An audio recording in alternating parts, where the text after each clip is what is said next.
దినవృత్తాంతముల మొదటి గ్రంథము 5వ అధ్యాయము. ఇశ్రాయేలునకు తొలిచూలి కుమారుడైన రూబేను కుమారుల వివరము.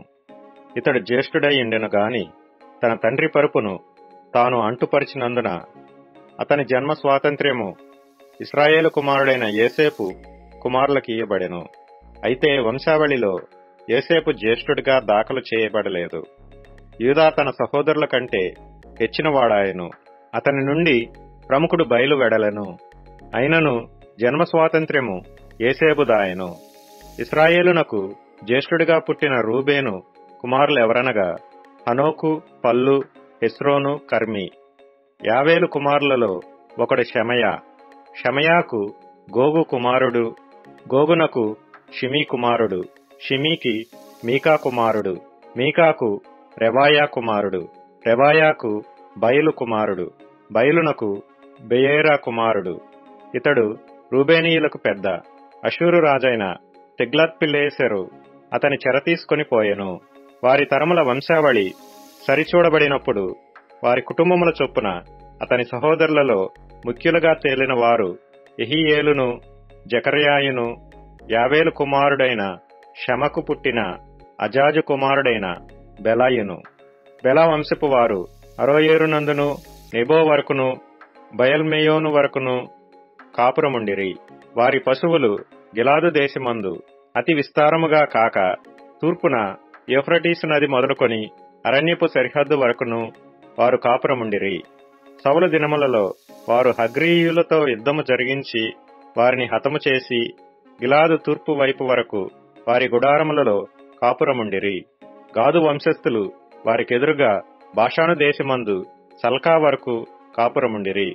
వారిలో యోవేలు తెగవారు ముఖ్యులు. రెండవ తెగవారు షాపాము వారు.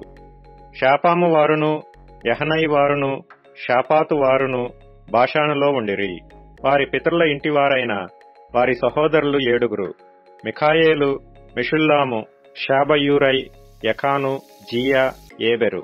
వీరు హూరీ అనువానికి పుట్టిన అబీహాయిలు కుమారులు. ఈ హూరీ ఎరోయకు, యారోయ గిలాదునకు, గిలాదు మిఖాయేలునకు, మిఖాయేలు యషీషైకి, యషీషై యహదోకు, యహదో బూజునకు పుట్టిరి. గూనీ కుమారుడైన అబ్దీయేలునకు పుట్టిన అహీ వారి పితరుల ఇండ్లవారికి పెద్ద.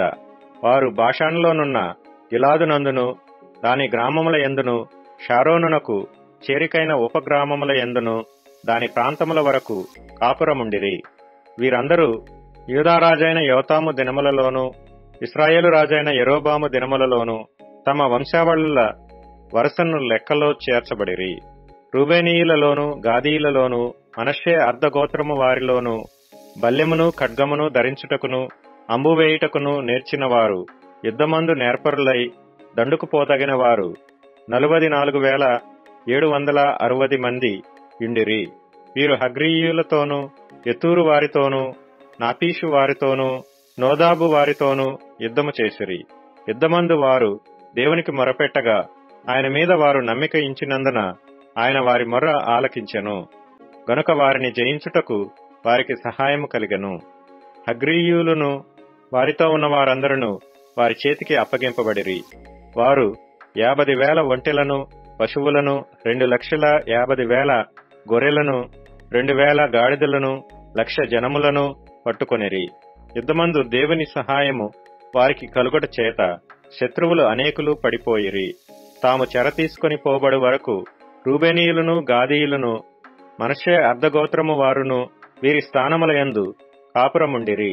మనష్షే అర్ధగోత్రము వారును ఆ దేశమందు కాపురముండి వర్ధిల్లుచు బాషాను మొదలుకొని బయల్హెర్మోను వరకును, శెనీరు వరకును, హెర్మోను పర్వతము వరకును వ్యాపించిరి. వారి పితరుల ఇండ్లకు పెద్దలైన వారెవరనగా ఏఫెరు, ఇషి, ఎలీయేలు, అజ్రీయేలు, ఇర్మియా, హోదవ్యా, యహదీయేలు. వీరు కీర్తి పొందిన పరాక్రమశాలులై తమ పితరుల ఇండ్లకు పెద్దలైరి. అయితే వారు తమ పితరుల దేవుని మీద తిరుగుబాటు చేసి, దేవుడు తమ ముందర నాశనము చేసిన జన సమూహముల దేవతలతో వ్యభిచరించిరి. కాబట్టి ఇశ్రాయేలీల దేవుడు అష్షూరు రాజైన పూలు మనస్సును, అష్షూరు రాజైన తిగ్లత్పిలేసెరు మనస్సును రేపగా, అతడు రూబేనీయులను, గాదీయులను, మనష్షే అర్ధగోత్రము వారిని చెరపట్టి నేటికినీ కనబడుచున్నట్లుగా హోలహునకును, హాబోరునకును, హారాకును, గోజాను, నదీ ప్రాంతములకును వారిని కొనిపోయెను.